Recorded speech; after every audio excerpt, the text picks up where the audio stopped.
All right, thanks everyone for joining today's session. The session is titled The Future of Data Testing. It's a roundtable discussion with the QuerySurge team. My name is Eric Smyth. I'm the Director of Global Alliances.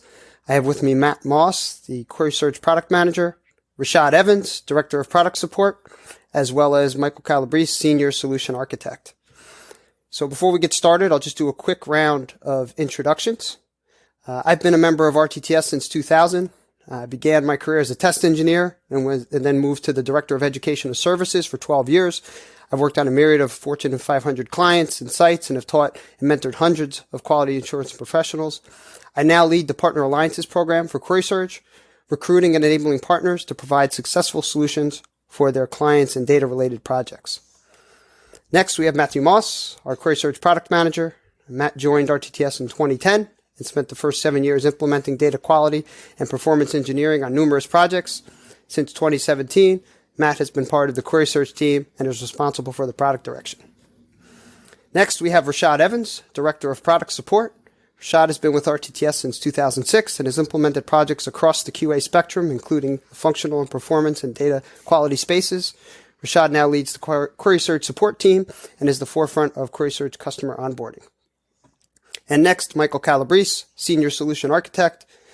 Michael has been with RTTS since 2009 and has a QA project management experience in functional, data validation, and data preparation disciplines. Mike leads projects for the QuerySurge Performance Services team and works closely with QuerySurge customers during their onboarding process.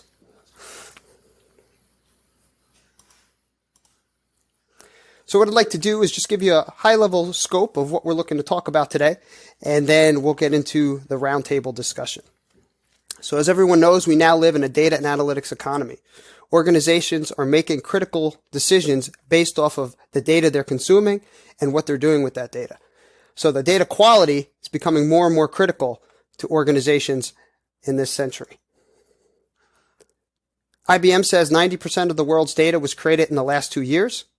And 79% of organizations have more than 100 data sources. So not only is the volume of data increasing, but the data is coming from more and more different locations, which provides a unique challenge to the testing teams. Gartner also says poor data quality now costs organizations on average of $14 million annually.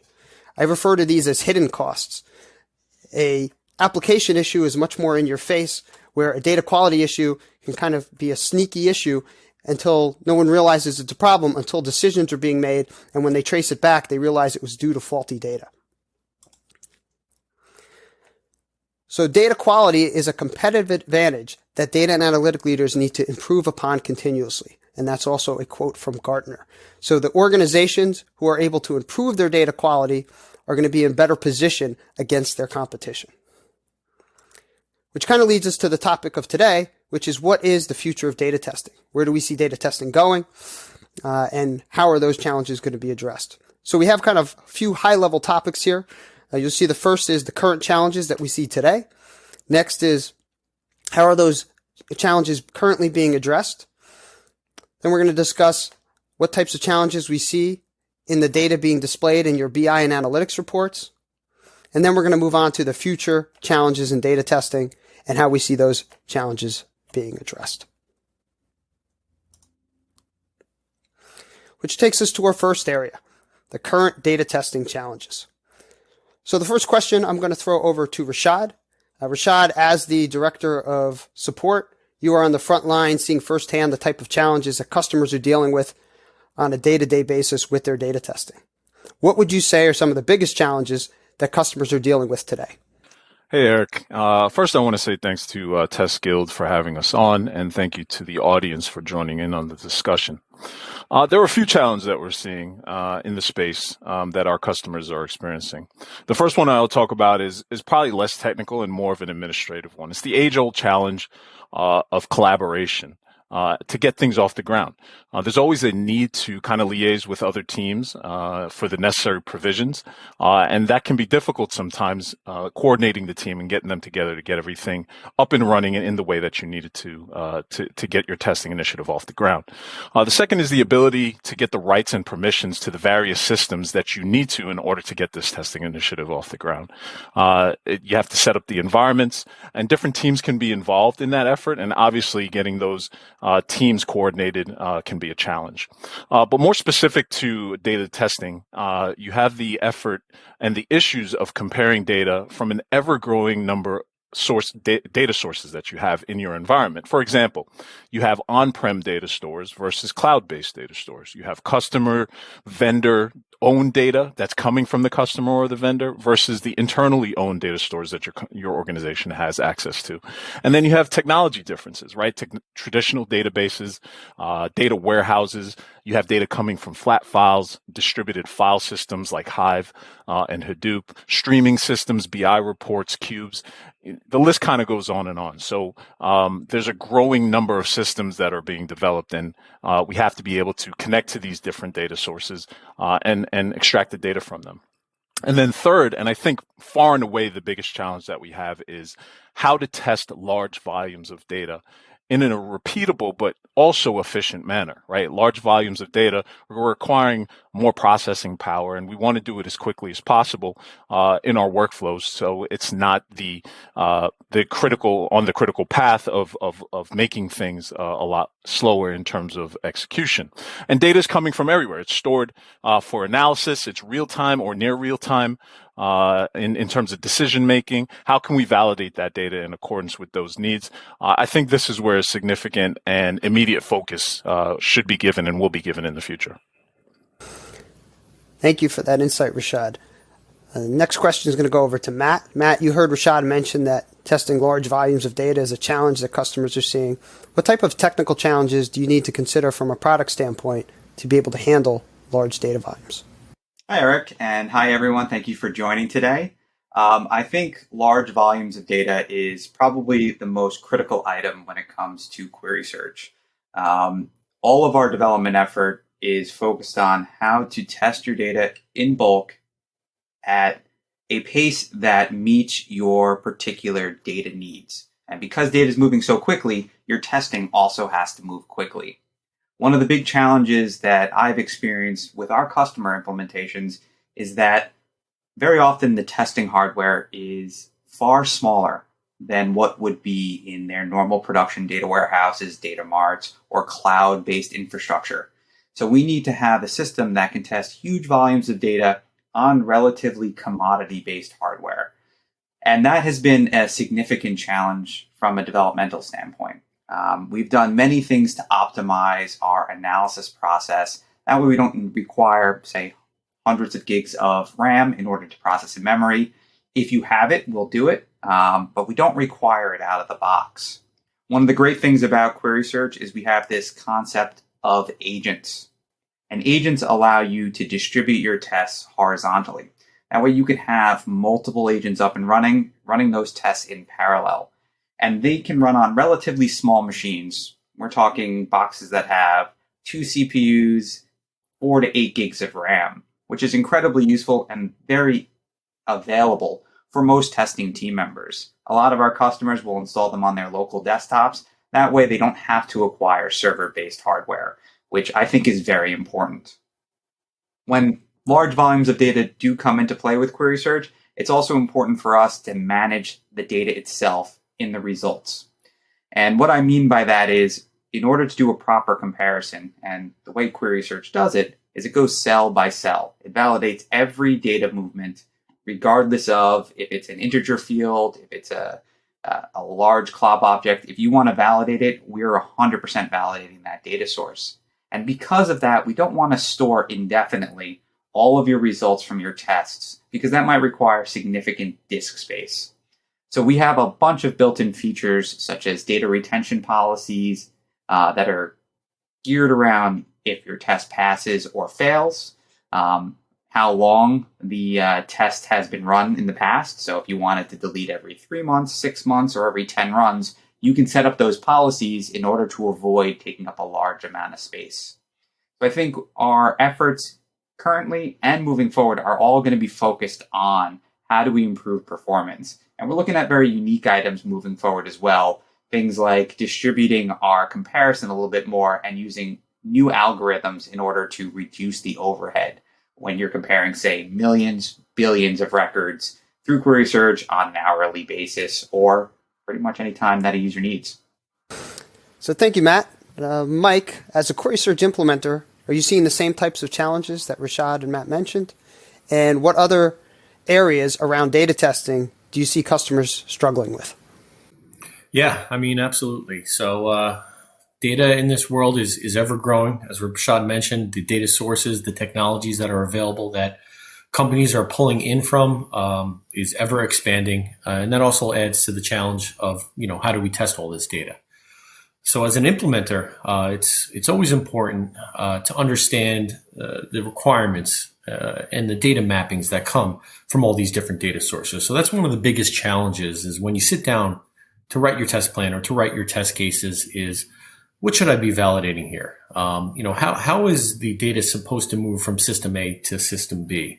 And that's one of the things that working as from a testing perspective, the things you need to understand. So documentation, as we all know, can be in varying forms, but it's always best to understand the nuances that can happen as data moves from system to system. So whenever I start a data testing project, that's the first thing I would look at with the team is to say, how well documented are our systems? How well documented are the transformations that are taking place across the systems?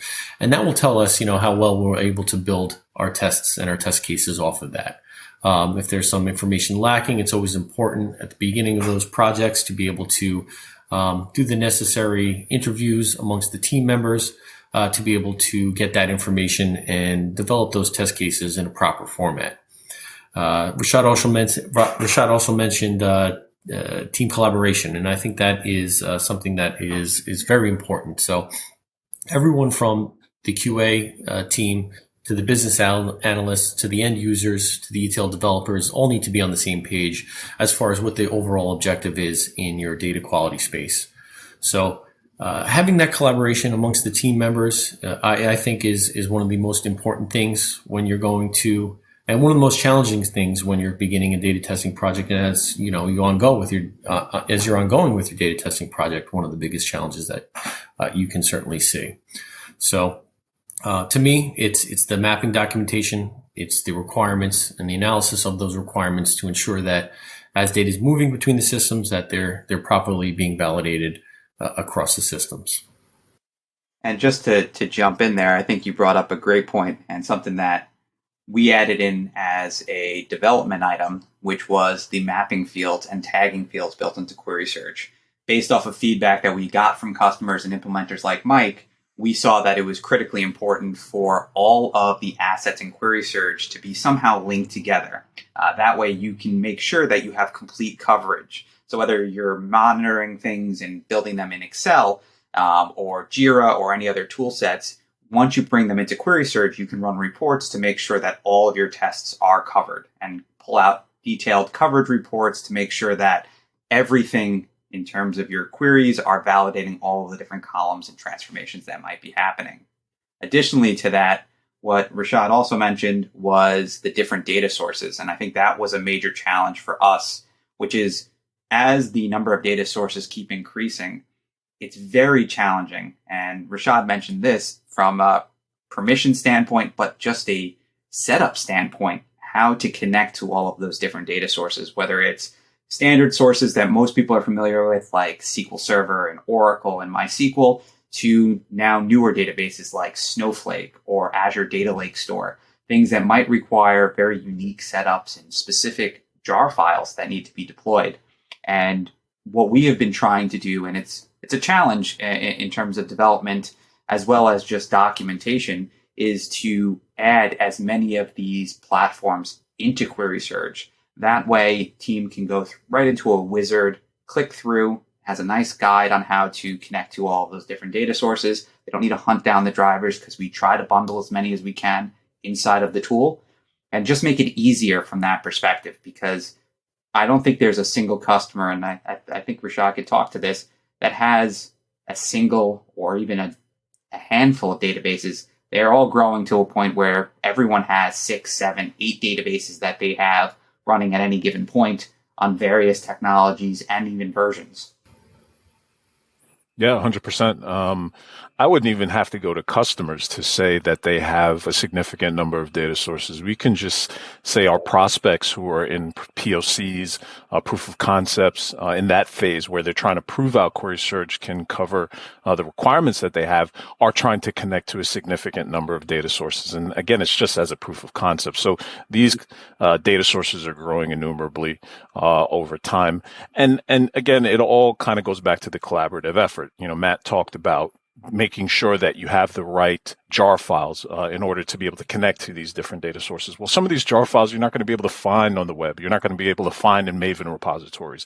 You're only going to be able to get them from, your DBAs or your admins, and because they are on the actual servers on which you're trying to connect. So again, I think there's a theme here, or a few themes at least, but one of them that's most important is that collaborative effort. I think we all touched upon it.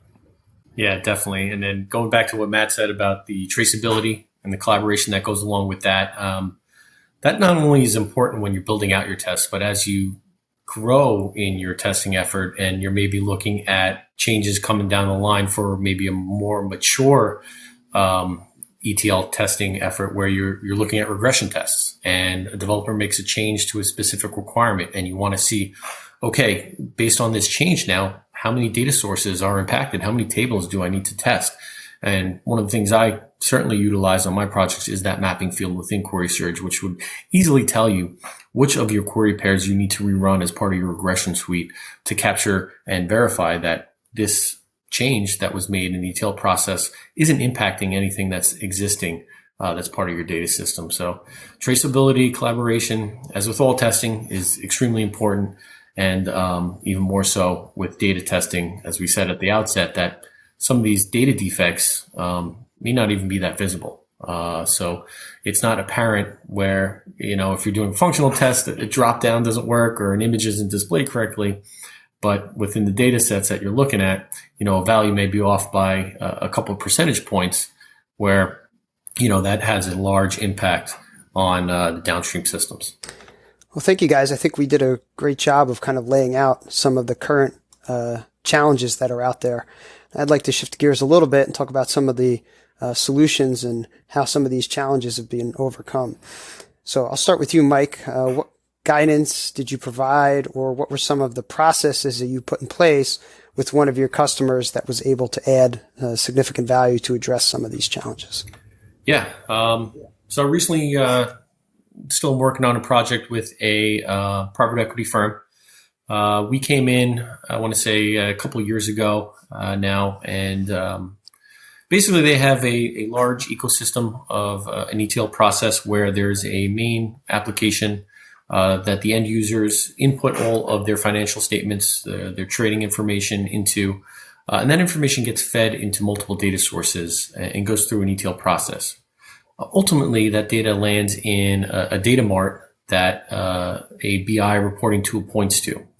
And a lot of the financial decisions, a lot of the direction of the company and the investments that are being made are based off of these business intelligence reports. So it's extremely important that this data is accurate. Now, the testing that was being done prior to us coming on site involved a lot of data sampling, maybe some row counts to make sure that the record sets aligned. But it really didn't take that deep dive that was needed to verify 100% of cell-by-cell comparison that QuerySurge can provide. So in coming on site, we were able to utilize QuerySurge to implement an automated solution where we would look at each one of the ETL legs as data moved from that source application through the ETL process, through numerous transformations, ultimately ending up in a BI report. And step by step, we were able to verify that the data has moved correctly along each of those ETL legs. So what would normally have been a sort of sample and review of a small subset of the data that's populated in these databases was able to expand out and verify that the completeness of data was happening amongst all of their records. So that obviously, if you were to do that manually, would take quite a bit of time. Utilizing an automated solution like QuerySurge obviously speeds that testing up. And that's really, our goal with the QuerySurge tool is to provide that data quality at speed, to allow you to do those types of verifications, give you the confidence in your data, especially when it is as important as it was for this client and a lot of other companies out there when they're looking at analyzing these BI reports and making those important business decisions off of them. Thanks, Mike. I think that's a great point. I think one of the things automation really adds is the ability to expand the scope of your testing, going from, validating a small fraction to a much larger percentage of your overall effort. Next question I'll put to Rachaud. Do you have any specific customer stories that you want to share based on some of the challenges we mentioned and how we were able to help customers overcome those challenges? Yeah, sure. So we had a pretty prominent and relatively recent implementation with a large bank based out of the UK.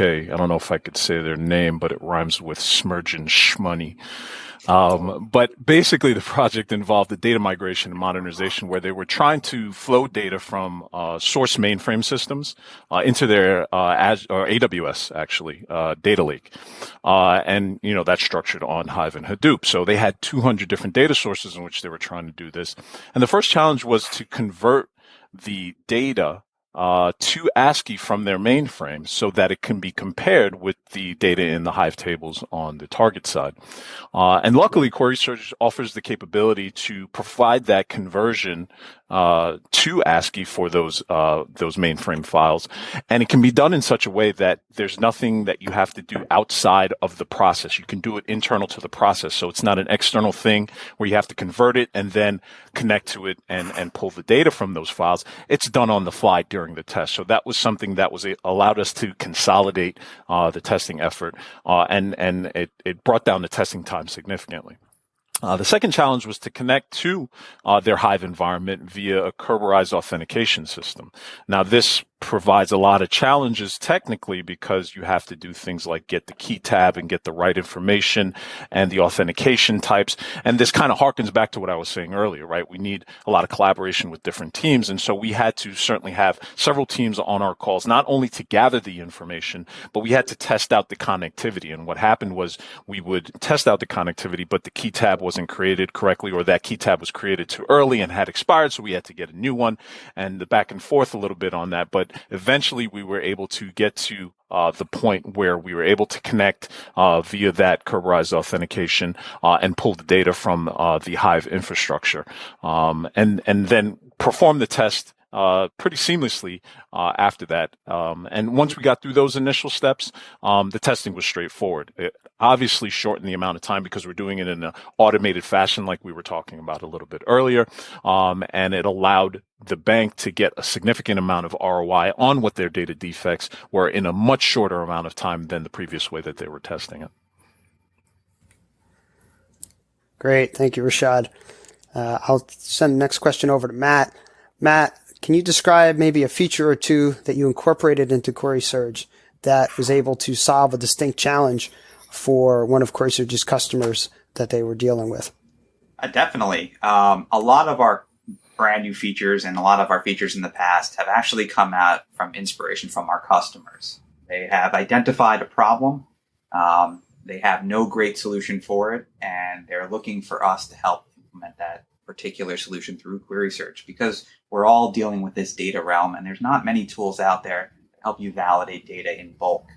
As Mike mentioned, a lot of customers are connecting to BI tools to display their particular analytics for stakeholders. They might be running reports on a live basis where it's live data where anyone can go in and check to see what revenue statistics are going on, or maybe how the business is currently operating, or they may be sending those out periodically. And one of the big challenges that we had from a lot of our customers and even some of our consulting engagements was, how do we test this in a meaningful manner, and how do we test it fast? Because if you use a tool like, say, Selenium, or if you use a tool that is doing some type of functional automation on the front end, when you have a large amount of data points, it's going to be very tricky to automate that approach.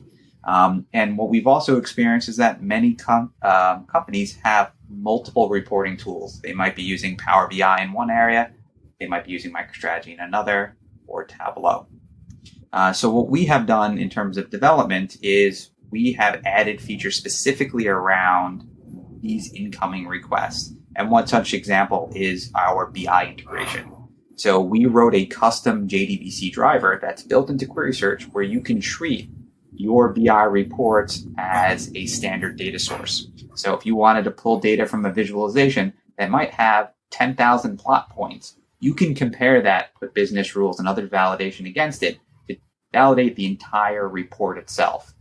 You don't have to worry about having some functional automation click on each field and validate each area, or have someone manually go through and validate those. A few other examples that we've integrated into QuerySurge based off of customer feedback is items like thresholding. We found that when you start to deal with more live data sets, there's never going to be a one-to-one map when you're dealing with an ETL transformation. So you might have a source system that is getting constant data, and that's being pumped over to, say, a data warehouse or data mart, and that might be delayed by 5 minutes or so. And no matter when you try to test that, there's always going to be constant changes happening on one side.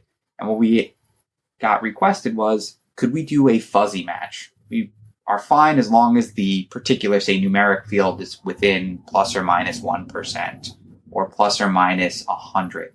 And so with QuerySurge, you can add thresholds to any number of columns. That way you can do a fuzzy type match for those less sensitive or highly influx data points where you're never going to be 100% accurate. Lastly, another item that we added that I think is important to discuss is our query wizard. Dealing with data sets and dealing with multiple databases, it's very challenging for a team member to have knowledge across the board on how to connect, communicate, and query data from different data sources. So what we did is we added in a query wizard. So that way non-technical team members can do all of their testing through a graphical interface. Rather than having to get into the SQL or writing some complex logic, they can use the wizard, drag and drop items around, and easily build tests that could be expanded later or kept as is. And I think those were really useful functionalities that we added in to help particular teams with their testing needs. Thank you, Matt. That kind of leads us in pretty well to our next topic. I know that you mentioned some of the drivers that you developed for BI and analytics tools. So we're seeing more and more of that in the space. So Mike, you mentioned that your current project deals with validating data that's eventually making its way to these analytic reports. Can you provide some insight into some of the unique challenges testing data on the report level and how you're helping your customers solve those challenges? Yeah, sure. And Matt mentioned thresholding. That's one of my favorite features in QuerySurge, especially when you're talking about BI reports, because when you're looking at a BI report, a lot of this data has been cleaned up, made to look pretty, so to speak, for these visualization purposes. Obviously, the numbers need to match, but there's a lot of unique transformations that can happen because essentially we're not looking at a database in a tabular format where you have your rows and your cells. I mean, there may be some reports that follow that, but great example is what you have up on the screen right now, Eric, is, there's all these different variations or flavors of reports that you can have where you have a bar graph, a line chart, a pie chart. A lot of that data can be manipulated to make these visualizations consumable by these executives and these business users who are going to make those types of decisions. So that leads to some particularly unique challenges. You're not necessarily going to be comparing that pie chart against a tabular data set. But with QuerySurge, you can. And using some of our add-ons, you're able to pull in the underlying data for these visualizations and then compare them to, let's say, the data warehouses that populate them. And if you were to sort of chain the tests together, you could verify a singular data point occurring from a source system or a feed input that's happening, and trace it all the way through the data ecosystem to verify that as it moves through that system, the value that you're seeing on the report is the value that entered the system. And based on the testing requirements and the mapping, it's accurate, and you can say with confidence that the report itself has been verified. A lot of these different BI reports, as I mentioned, have these different visualizations. So it's important to break down the visualizations, I would say piece by piece. When you're thinking about testing a BI report, you have a lot of information there. When I'm developing my tests against BI reports, it's best to take that visualization by visualization, so to speak. So you'll want to structure your tests such that they point at that singular visualization. And then going back to the mapping and the traceability of it, you'll be able to then figure out what data populates that visualization. Make sure all the tests that you can verify that data are executed to validate that visualization. Yeah, thanks, Mike. That's really helpful. One of the things I'm seeing more and more on the partner side is partners asking about how do we test BI reports? How do we go about that? Rachaud, on the support side, is that a trend that you are also seeing? What have been your observations in that regard? Yeah, 100%. I think end-to-end testing or true end-to-end testing is the goal of any testing initiative. And I think when data testing became an important factor in the overall testing strategy. We were testing from our source to maybe our data warehouse, and the data warehouse was the definitive endpoint. That's where everything started from an analytic perspective, but data testing didn't really traverse past that point. Now I think the demand is that we have to validate our reporting tools like Mike was discussing, the BI tools which these informed business decisions can be made. And let's face it, where the bottom line of any organization can grow. It's really what I like to call the difference between data and information. And I think, a lot of people use those terms interchangeably, and I don't think they really can be used interchangeably. Data is what's in your data warehouse. It's the raw information, or I use the word again. See, I did it myself. But it's the raw set of values that you can extract some actionable course against, right? And that's what information is. Information is the ability to take that raw underlying data and make it make sense. What we've seen in the market from our customers and our prospects is that Power BI far and away is the most popular tool by a large margin, but there are others on the market: Tableau, MicroStrategy, Cognos, Click, and a lot of different other smaller tools that are in regular use as well. But regardless of the tool that our customers are using, they have to validate the data that's generating these reports. These are the reports that the decision makers, that C-suite level executives are taking a look at and say, what direction should we go in? Based off of these reports, and they have to be right. So, we have to track the new tools that are emerging on the market, as I mentioned, some of the smaller tools, and make sure that's there's support for them, because they're growing. There's always new organizations that are creating their own tool sets and putting them on the market. So one of those challenges is keeping up with the market in that regard. But like I said, Power BI far and away outstripes any of the other tools. But even within Power BI itself, there are so many different features that are being developed over time that we have to keep up with that. So I think it's keeping up with the trends, the changes of the existing BI tools, as well as the new BI tools that are coming out on the market. And I'll jump in there. You mentioned Power BI, the increasing rapidly, and anecdotally, I know a lot of individuals that are friends of mine who were not in technology, who have gotten Power BI for free. It comes with their Office subscription at their company.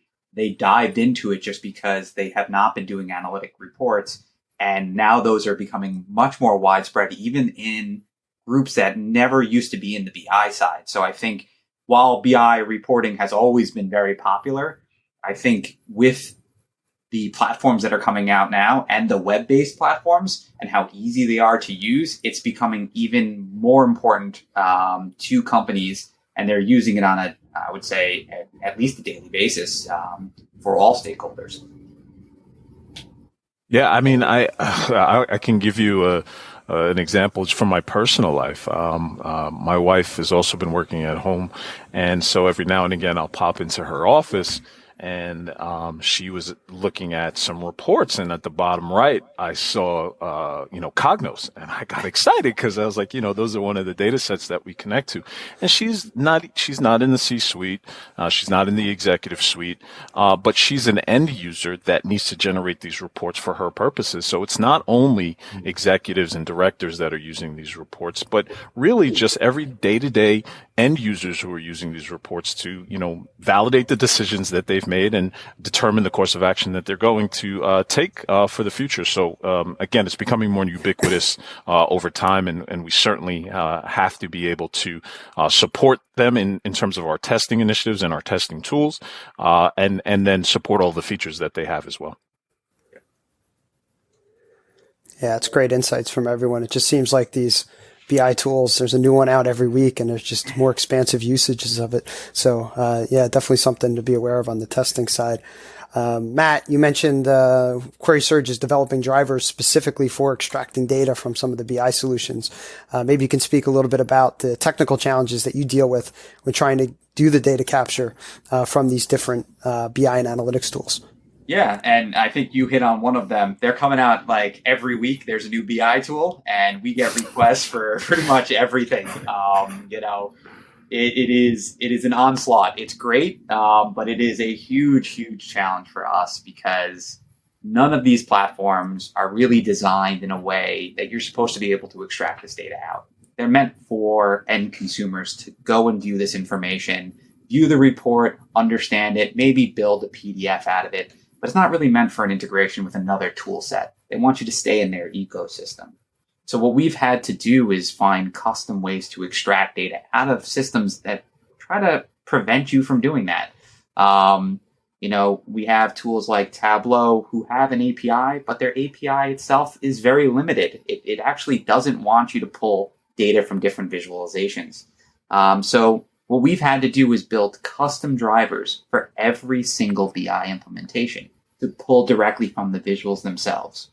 We don't want to crack in and try to mimic what the BI tool is doing against the database. We want to pull exactly what you see on your screen. So if the report was refreshed a week ago and has old and stale data, your test should be able to find that rather than you comparing against maybe a live data set, which doesn't represent what users are actually seeing. So from our standpoint, we've had to do a lot of unique items, whether it be custom scraping, linking into the SDKs for many of these platforms, and as well as trying to mix in different APIs that may get us enough information where we can start to pull that into a tabular format so our users can test against any other platform. One of the main things about QuerySurge is very often you're testing data against different data sets. So you might want to pull data from Power BI and compare that against a Oracle database on the back end. You may want to put a business rule against it, or you may want to test it against another report. So we needed to provide that flexibility to get it into our format. That way you can do those unique types of tests. Yeah, and I'll just jump in because I know Matt has spoken about the complexities that it takes to connect to these different BI data sources. But as an end user and implementer of QuerySurge, you don't really see that. So when you're writing your query pair, it's as simple as writing that SQL statement using the BI functionality to specify the visualization you're looking at and grabbing that information and bringing it into QuerySurge. So while I appreciate all the hard work that Matt does to bring that information in, for me, from the QuerySurge perspective, it seems pretty easy. So thank you for that, Matt. And that's what you want, right? You want it to be a black box to the end user of the utility, because you don't want them to have to figure out, how am I going to get connected to this data source that's not a standard data source? There's no instructions on the internet. There's no instructions on the vendor's tool set on how to do that, right? You want it to be a black box. Just make it simple as possible for them. Make it as, like any other test that they're trying to run. And if that's the case, you're going to have success. Yep. And that is an absolute great point. And one of the things when we were first designing our implementation was, you're dealing with, say, a functional automation tool, which may be C# or Java. but everything that you're doing in QuerySurge is focused around SQL. So we designed it in a way that you write standard SQL statements. You pull visualization A and you want to join it to visualization B, it's select star with a join condition like you would any other database. And I think that makes it a lot easier to onboard someone that may not have experience with, say, functional automation, but has the experience in QuerySurge or has experience with databases, because you just need to know a couple core pieces of information to extract data, and it's all in that SQL layer. Well, gentlemen, I think we did a great job of kind of laying out, what the challenges are and how customers are trying to deal with those challenges today. So we'd like to talk about a little bit next is, where do we see it going? Where's the new challenges that are going to be coming down the road? And then, how do we see those challenges being addressed? So I'll start it out with Rachaud. Based on what you're seeing from customers, what testing challenges do you see in the near future that customers are going to have to deal with? Well, I think the first challenge is not really a new challenge. It's just going to be a growing challenge, and that's of data volume, right? It's of data volume in the existing systems and then data volume in the new systems that we're going to have to connect to and pull data from as well. So how do we validate that data? How do we pull that data? How do we store that data with any efficiency? I think that's going to remain a challenge and even become a bigger challenge or present other sub-challenges because of the amount of data.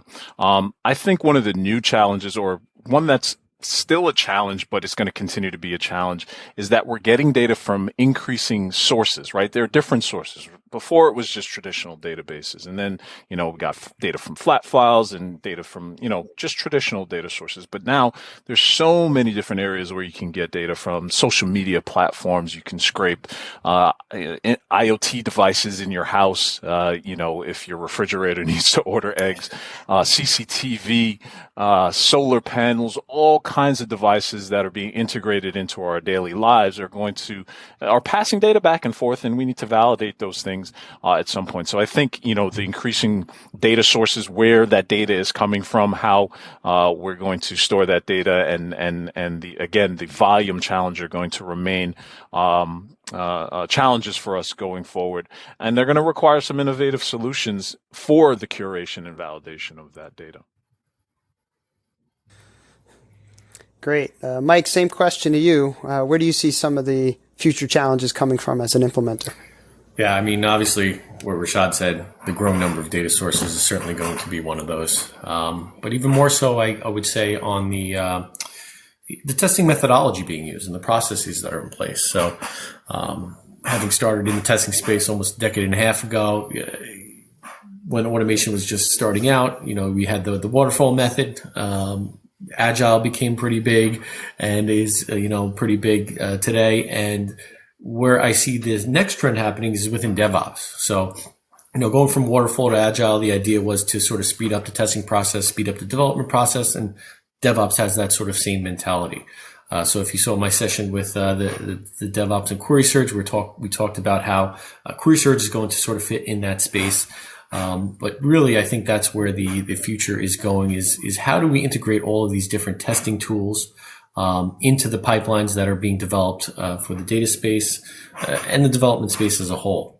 So I think that's going to be one of the key drivers in the challenges of the future, is how does the testing team fit into that DevOps model?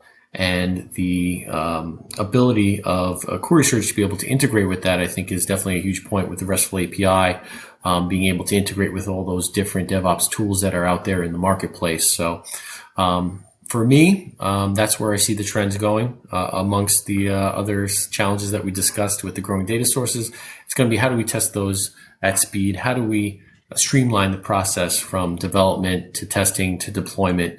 And I think DevOps is where that's all heading. Yeah, from my side, being the partner manager, that's where our partners are trying to take QuerySurge. Is many companies are just getting to the point where they're starting to automate some of their data testing, but they know they need to integrate those tests into their data ops and DevOps pipelines, but a lot of them don't know how to do it. So from a consulting firm perspective or services firm, they're going to need help to be able to get to that next level of data maturity. I think that QuerySurge does obviously a great job of helping them get to where they need to go. Matt, from a product perspective, where do you see the challenges in the future? All of the items that Rachaud and Mike are constant ongoing challenges for us. I think in addition to them are platforms like streaming platforms, Kafka, for example, where you have data that is being loaded in real time and then disappearing. How do you link into that and listen to that data flow to make sure that that data flow is correct? We've seen a huge amount of integration with machine learning / artificial intelligence platforms where data scientists are creating models and using that to drive business decisions. Should we change the price of our product and adjust that automatically on the website? Well, how do you validate that? If it's a complex model, how do you make sure that the data coming in is good, the data coming out is good? So those type of validations are very big in our minds. And then the speed of change. So Mike mentioned DevOps. We're seeing that data is constantly evolving. Teams are making manipulations to data sources, pulling in new data items, creating new reports. How does a testing team keep up with that? You're dealing with stuff that is changing every minute. And it's very hard to create test cases. So with our API, we're trying to provide ability for teams to automate that process. Automatically, when some new column gets pulled in, add a test case. Create a whole new set of tweets if a new BI report comes in. And different ways where we can alert individuals that, your coverage is not there, and we maybe recommend that you add these particular tests. So I think keeping up with the change that's happening in the environments and dealing with these new data platforms is going to be a big challenge for us. Okay, thank you, Matt. So I want to thank everyone for joining today's session. Thank the panelists, Matt, Rachaud, Mike. I thought it was a great discussion. We went over all the challenges that we see in the industry from the data testing side and where we see things going, and what QuerySurge is doing to address those. So thanks again to the participants, for the panelists, and enjoy the rest of the sessions for the event. Thank you, everybody. Thanks, everyone.